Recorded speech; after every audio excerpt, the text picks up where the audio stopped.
ফর্মে ফিরতে শুরু করেছেন রিচার্লিসন। এই ব্রাজিলিয়ান নাম্বার 9 দেখাচ্ছেন তার চেনা ছন্দ।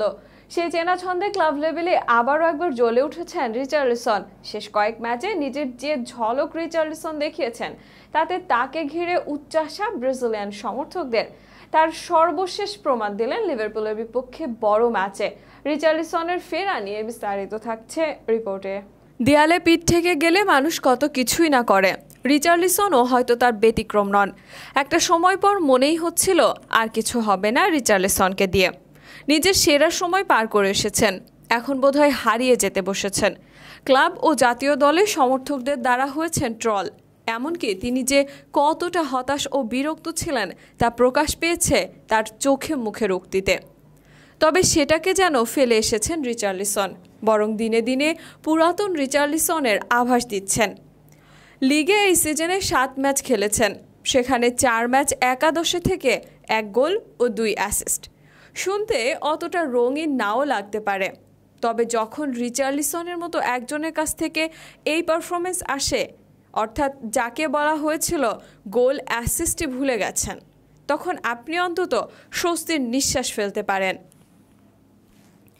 লিগের বাইরে ইএফএল কাপেও গোল পেয়েছেন রিচার্লিসন। স্পার্সের হয়ে খেলা শেষ 5 ম্যাচে 2 গোল ও 2 অ্যাসিস্ট। এর মধ্যে 2টি ম্যাচে তার অবদানে জয় পেয়েছে টটেনহ্যাম। শেফিল্ড ইউনাইটেডের সাথে হারা ম্যাচে শেষ মুহূর্তে এসে গোল করেছেন। কুলেস ভেক্সিকে দিয়ে গোল করিয়ে জিতিয়েছেন ম্যাচ। গোল পেয়েছেন ফুলহ্যামের বিপক্ষে ম্যাচে।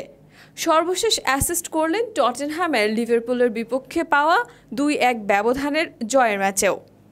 শুধু অ্যাসিস্ট নয়, এদিন টটেনহ্যামের অন্যতম সেরা খেলোয়াড় ছিলেন রিচার্লিসন।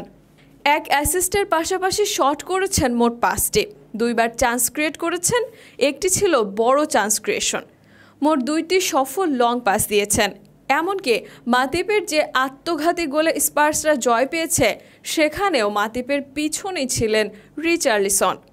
রিচার্লিসনের জন্য খুব তাড়াতাড়ি ক্লিয়ার করতে গিয়ে নিজেদের জালেই বল জড়িয়ে বসেন মাতিপ। গত সিজনে স্পার্সের হয়ে সব ধরনের কম্পিটিশন মিলিয়ে মোটে 3 গোল ছিল রিচার্লিসনের।